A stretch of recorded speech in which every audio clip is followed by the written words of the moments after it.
What's up, Packers fans? Aaron Negler here, ready to talk some football with Andy Herman of the Pack-A-Day podcast and purveyor of fine Packers takes all over the internet.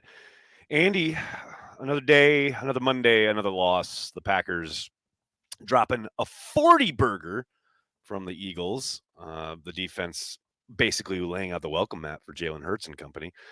I start with the defense. We usually start with the offense, but I'm starting with the defense because holy cow, have they completely, I'm not even going to say imploded, but just lost the plot, so to speak, here these last couple weeks. I mean, last week, 10 days ago, 12 days ago, whatever it was against the Titans, obviously it was giving up things in the passing game you didn't expect them to. And then, man, last night in Philadelphia, they spent 10 days, is my understanding, preparing for this game. And it sure didn't seem like they had watched any film on Jalen Hurts and the Eagles. The opposite Bill Belichickian approach of not taking away any of the opposing team's best weapons has not worked well for the Packers and company, because it started in week 1, right? You had all offseason to try to figure out a way to stop Justin Jefferson, a guy who's probably going to be a pain in your ass for the foreseeable future. Yep. And like, they didn't even have like a plan A, B, C, or like, there's like, Justin Jefferson, he can get 180 yards receiving, whatever it was. Don't need to worry about him. Right. And it's sort of been the same thing all season long, where at some point you need to take away the team's best player. And you need to take away, in this situation, the running game. You knew what Philadelphia was going to do coming into this game. They were going to pound the football. This is basically the same team that beat you on Thursday night in the Tennessee Titans, souped up on steroids a little bit, a more mobile quarterback, a better wide receiver. I know they don't have a Derrick Henry, but they have the Eagles' 4 best offensive linemen. Wave of guys who can run the ball. 4 best linemen. Yes. On the Titans, right? So but man, I struggle to point to anything that this defense is doing well at the moment. And I was semi-sympathetic to the defense at times this year, because the offense, Lord knows, put them in awful positions and was not scoring points. And the defense had to do everything they could just to stay in games. The special teams was not setting the defense up for success. It was the least complimentary football that we've ever seen. So I was semi-sympathetic at times, not complimentary by any means, but semi-sympathetic. And then you have this game where your offense puts up 33 points, does well on offense, and they had more rushing yards than the Packers had total yards in this game. And that's not because the offense did poorly. That's just an insane. And at some point, you just have to take away the thing that is beating you. They are running the ball over and over. I don't care how many people you have to commit to stopping it. I don't care if you have to leave A.J. Brown one-on-one on the sidelines. At some point, you just have to stop the thing that is causing you to die, because if you don't, you will die. They just never did that. I mean, the fact that they continually ran out their base nickel, right, where they have their 2 down linemen, they have their 2 outside backers. There's Kelsey yet again getting to the second level unimpeded to basically erase your middle linebacker. I mean, the number of times we saw that, and to your point, the lack of adjustment, complete lack of adjustment, was just befuddling. The fact that they kept ripping through the middle of the defense without at any point any real concerted effort to change the outcome. As far as, I don't care if you're talking about putting another guy on the line. I don't care if you're talking about stacking the box and just getting bodies in there. I mean, they just laid out the welcome mat. And it's frustrating in the sense that if you go back and you watch the last couple of weeks, it's not like the Eagles have been firing on all cylinders. No. These last couple of games that they've played. I mean, they struggled in Indianapolis. They turned the ball over a bunch against the Commanders, and they didn't play well in that game either, especially on offense. And then to turn up on Sunday night in a game that you had 10 days to prepare for, and see how, again, and I don't want to, I want to say, my knee-jerk thing last night was, well, they're really missing Rashawn Gary and Devondre Campbell. And that is true. Yep. But Rashawn Gary's big weakness is cutting inside and allowing quarterbacks to get outside and go off to the races, which we saw plenty of last night. It's not like he would have nipped that in the bud. Nope.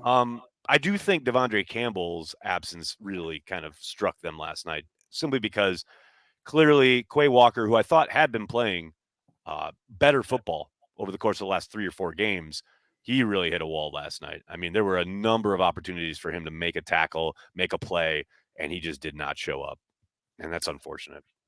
Yeah, Matt LaFleur said what, over 20 missed tackles for the Yes, defense. indeed.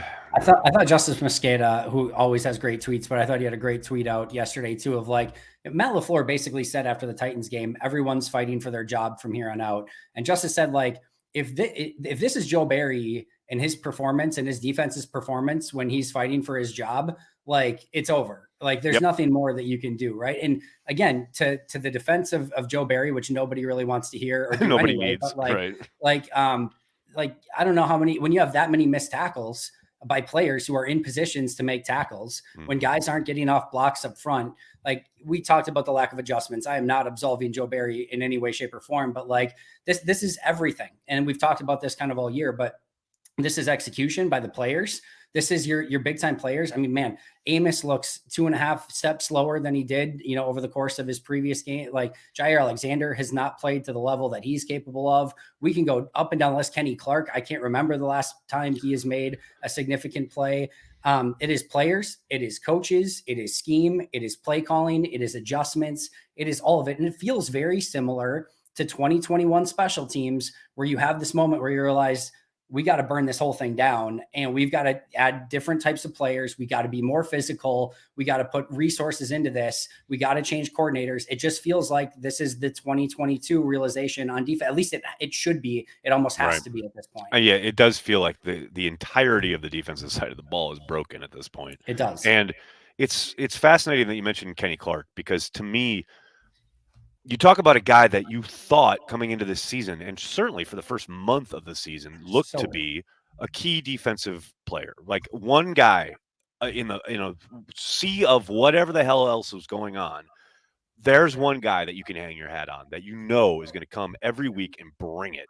And we've talked about here these last 3 or 4 games, he has been definitely substandard as far as the standard that he has set for himself. That's not me making shit up. That's there on tape. We know what a good player he is. But man, to your point last night, he does actually get off a block at one point, has the ball carrier in his arms, and just lets him go. And I understand they're paid too, and they're going to make plays. But man, if that's not just indicative of where this defense is, a lack of want to, I don't know if it's a lack of desire, but the lack of playmaking from your best players is shocking. It is shocking to see that down after down after down. It is. You're waiting for somebody to do something, to make a play, to make an impact. Hey, and shout out to Rudy Ford. I was going to say same exact thing. I was just about to say Rudy Ford's about the only guy that's doing it on a semi-consistent basis right now, which is just beyond crazy. Kudos to them for, basically benching Darnell Savage and moving to Rudy Ford, the one guy that was making those plays. But man, it has been a very frustrating year all the way around, but defensively, and especially as of late. And again, Rashawn Gary injury, a lot to do with it. Devondre Campbell, certainly something to do with it. But it is far and away not just that. And it's effort, it's intensity, it's physicality, it's playmaking. It's just all lacking right now. And they've got to figure out a way to turn it around, specifically going into next season. What's crazy is that you look at last year and the jolt that they got from Rasul, right? Now, obviously, they were big time plays, those pick sixes, splash plays. And then you look at the contribution that Ford has made when he's been given the opportunity. It's kind of Rasul light in the sense of like, these are big plays and big defensive swings, especially that play he made last night to get the ball out of A.J. Brown's hands. Big swing there. But it's funny to me that, Rasul, who I still think is a good football player, but man, he is getting taken advantage of by teams. Like they are going after him in a way that, last year really didn't happen a whole lot. And when it did, he kind of rose to the occasion. Man, he's having all sorts of trouble. And I don't know if it's because of how he's being deployed by Barry or whether it's a lack of, leaning into his technique or what have you. But man, teams have really started to target him, and he has not responded very well.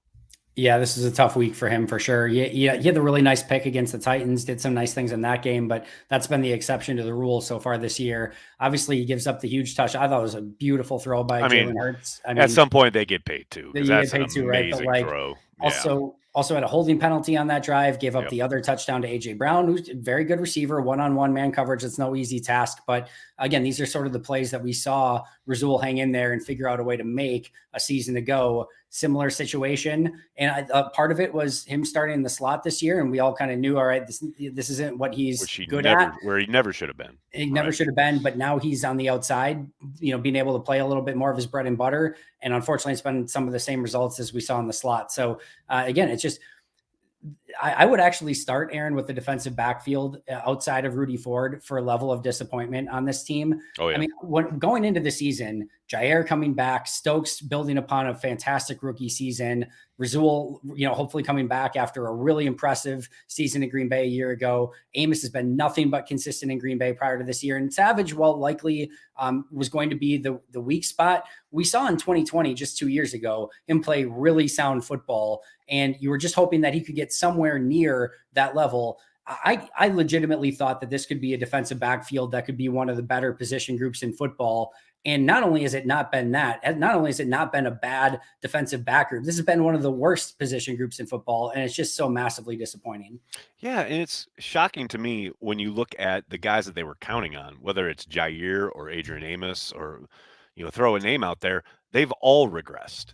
Like Yep. even Jair, who I love and I think is one of the best, he is not having a good year. Nope. You can look at individual plays and still see his brilliance, but man, you talk about needing to play as a cohesive unit, and you got to be part of that unit. There's way too much freelancing at times. There's way too much getting caught out of position. There's a lack of physicality, which is surprising from Jair, who we've seen over the years. And hell, it started the year as a physical presence there in the secondary, but that has waned as well. It just feels like there's a lot of guys mailing it in. And like there's a crystallization for this defense. Like all of the disparate parts that are problematic and causing them to have issues kind of coalesced in one play at the end of towards the end of the first half. The Eagles are driving their final drive of the half, the one that does end in a touchdown. They get put into a 3rd and 14, and the Packers get them right. I mean, that is exactly where you want to be as a defensive play caller. And not only does Barry call a very, I'm not even going to say soft, but just a reactionary, like keep it all in front of you type defensive call, right? But then the guys somewhat rally to the ball carrier on the completion, and they get him down just before, like it's now going to be 4th and 1. And you see like Walker and Rasul and everyone's like clapping and putting up 4th down. It's like you realize you just played into their hands. This is exactly what they got wanted. exactly what they wanted, because now it's 4th and 1 and they're going to go for it because they know for the most part they've walked all over you in the running game all game long, and they're going to pick up this yard, which they do. And that drive ends in a touchdown. To me, that 3rd and 14 is the crystallization of every issue with the Green Bay Packers defense. You said it perfectly. I couldn't say it better myself. It's exactly what, like you said, what Philadelphia wanted on that play. And to see the celebration on that play, it blew my mind. They're going to go for it. Like it blew my mind. Yeah, it blew my mind. Yeah, it's a great example. We've battered that straw man enough. It's really not a straw man, but let's talk about the offense, and we're going to have to talk about it. I mean, we try to like keep it football here, but clearly one of the big components of football is the quarterback position. And you look at the performance from Jordan Love yesterday when he had to go in for an injured Aaron Rodgers. I know Matt LaFleur has already spoken today and said that if Aaron is good, healthy enough, he will be going and starting in Chicago on Sunday. Man, I get the idea of Aaron wants to be out there, and if he's healthy enough and, they're still mathematically alive, like he wants to play. I get all that, and I appreciate it, and I appreciate that he wants to be out there, and I appreciate everything he's already gone through this season to be out there. But, man, Jordan Love should be starting this game on Sunday. I think that's true. I'm hopeful that this kind of just works out organically, and I know it's probably not as soon as we. That's the old Ted Thompson model, right? But sometimes it just works out that way. Well, yeah, okay. That's, yeah, exactly. You mean injuries, right? Good. I think what probably happens is they play Rodgers one more game, assuming the scans come back okay. Right. He plays against the Bears. By the time they come back from the bye, Green Bay almost assuredly will be mathematically eliminated at that point. Yeah. Rodgers already made mention last night of basically saying he'd, be open to conversations or different scenarios in that situation.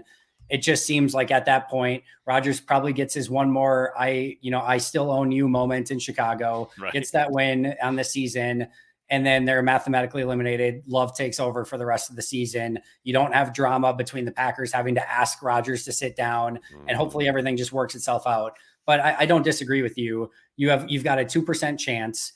If Rodgers isn't going to play this year, well, then even more, or next year, even more reason that you want Jordan Love to play. If he is going to play next year, certainly no reason to have your quarterback next year playing with a broken thumb and broken ribs for this season, and potentially having something even worse happen. So either way, it doesn't make a ton of good business sense. But I also get, if you're mathematically alive, trying to stay alive, whatever. It's a fool's hope, but whatever. I get that that's what coaches are going to do. What leaders are going to do is they're going to keep fighting for it. So so be it. But that it just seems like that would be the obvious scenario moving forward. One more game with Rodgers, bye week, move to Love after that. What's frustrating too is that with the 10 days of rest after the Titans game, it really looked like Aaron felt better. It really looked like he was firing. Now, the interceptions, especially the first one, like obviously you can't have it. You got to ball his life, and you got to be careful with the football. But man, like that touchdown to Cobb and the touchdown to Jones, I mean, there are a number of other throws. It's like, oh my God, there he is almost, and then he suffers the rib injury and we're back to square one, unfortunately. But it was tantalizing, I have to say, watching Jordan Love operate. And I understand that Philadelphia is playing a certain style of defense there. They're certainly trying to keep everything in front of them, although they did take advantage of a one high look on that touchdown to Watson. But man, kid looked good. Especially what's funny is I think his best throw of the night was an incompletion to Jones. Yep. That in the cover 2 hole there on the right sideline. I think it got up on Jones so quick. I think Jones was caught by surprise, because that's a heater that he gets there and he fits in right where it needs to be. I'm telling you, man, I was impressed. And everybody knows I'm pulling for Jordan Love. There's zero, I mean, obviously. But I was surprised. Like, he looked damn good. He looked in control and looked like he had every bit of, the feel and the look and everything he needed to at the line of scrimmage as far as what he was seeing pre and post snap, and then making the throws. Kid looked good. Yeah, small sample size, right? But if in that small sample size, you can't ask for much more in that situation.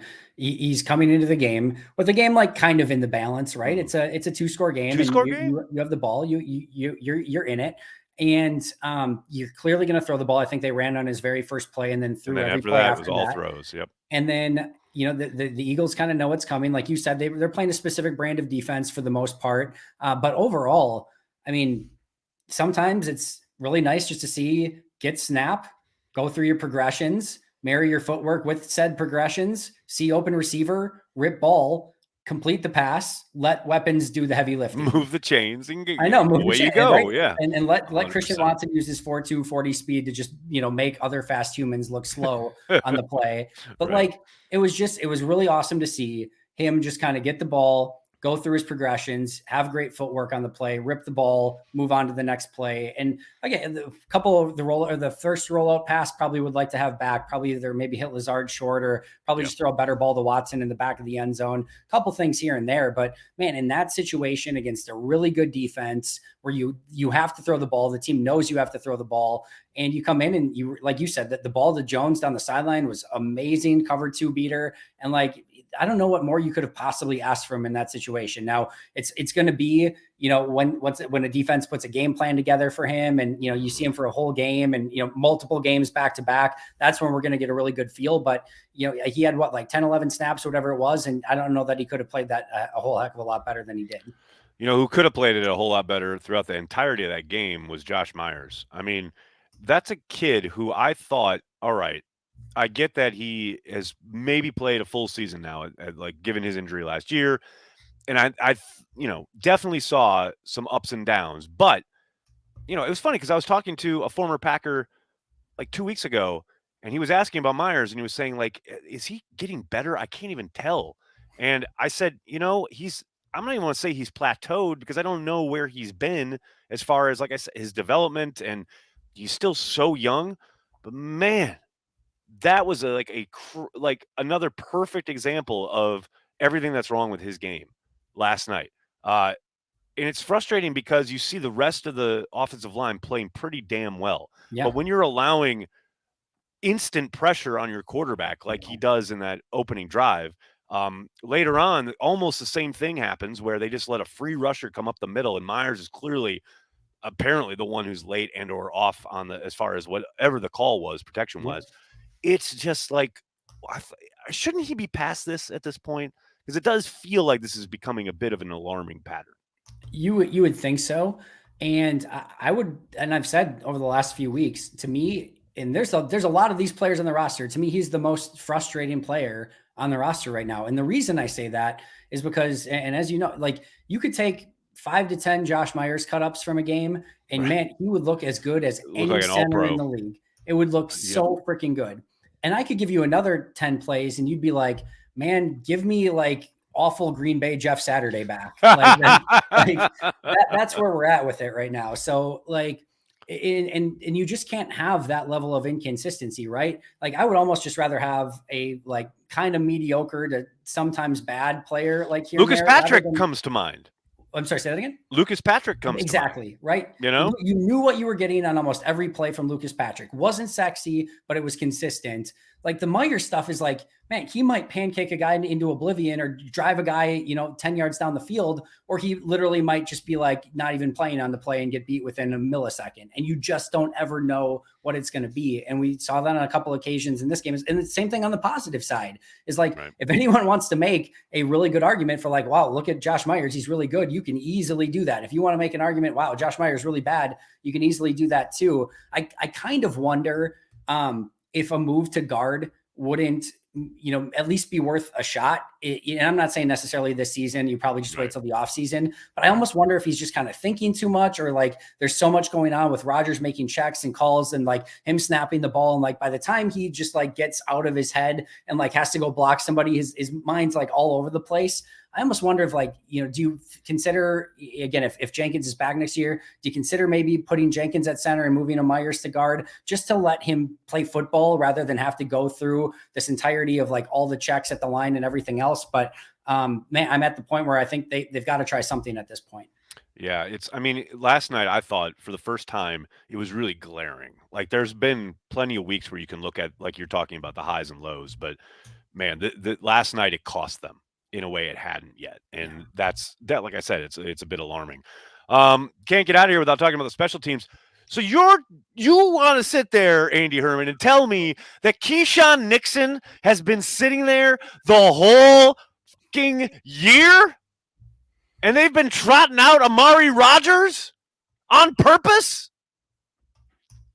The worst thing, there's nothing that gets me more frustrated than a team not knowing their own talent. Like that to me is like, and you could talk about a Micah Hyde or a Casey Hayward or certain things like that. But like when you've got a guy on your roster that is so clearly better than another guy that you put out there with the ball in his hand. Exactly. Like that's inexcusable. Like you had Amari Rodgers and Keisean Nixon all OTAs, all mini camps, all training camp throughout the season, practice, all of it. And you couldn't figure out that Keisean Nixon is the better returner than Amari Rodgers, who A, could not catch the ball. B, could not get north and south. C, could not make people miss. And D, fumbled constantly. You couldn't figure out that this guy was better than that guy. That is one of the most egregious things of this entire season. Hey, speaking of training camp, how right were we about Sammy Watkins? Oh my goodness. All right. I thought of that the other day because like, I remember we kind of, you even couched it when you tweeted about it. Cause we had a conversation on the sideline about like, man, this guy has not done anything all summer. And you did, like, you put it in the correct light as far as like, something to monitor, like not that, like, it's not a big deal. It's not a hot take, but it's like, man, Sammy Watkins has been really pedestrian, and people got all upset and blah, blah, blah. And man, we were right. He has been nothing but pedestrian, and I hope when Romeo Doubs gets back from this high ankle sprain that we never see Sammy Watkins on the field again, because he is just non-existent to this Packers team. Sammy Watkins, 4 snaps in this game. Sammy Watkins, 4 too many snaps in this game. Way too many. Too many. So if I think Samori Toure played 2, Sammy Watkins played 4. Let's turn that into Samori Toure 6 because there's no reason for that not to be the case moving forward. 100%. Well, Andy, I appreciate it every Monday after the game, win or lose. We are here to talk some football. I really appreciate it. Make sure you check out Andy's work at Pack a Day Podcast and Packer Report and his Twitter feed and everywhere else. He's talking about the Packers is what he does. He does. His YouTube channel is thebomb.com. Andy, man, I really, really appreciate it, bud. Appreciate you as well. Have a good one, man.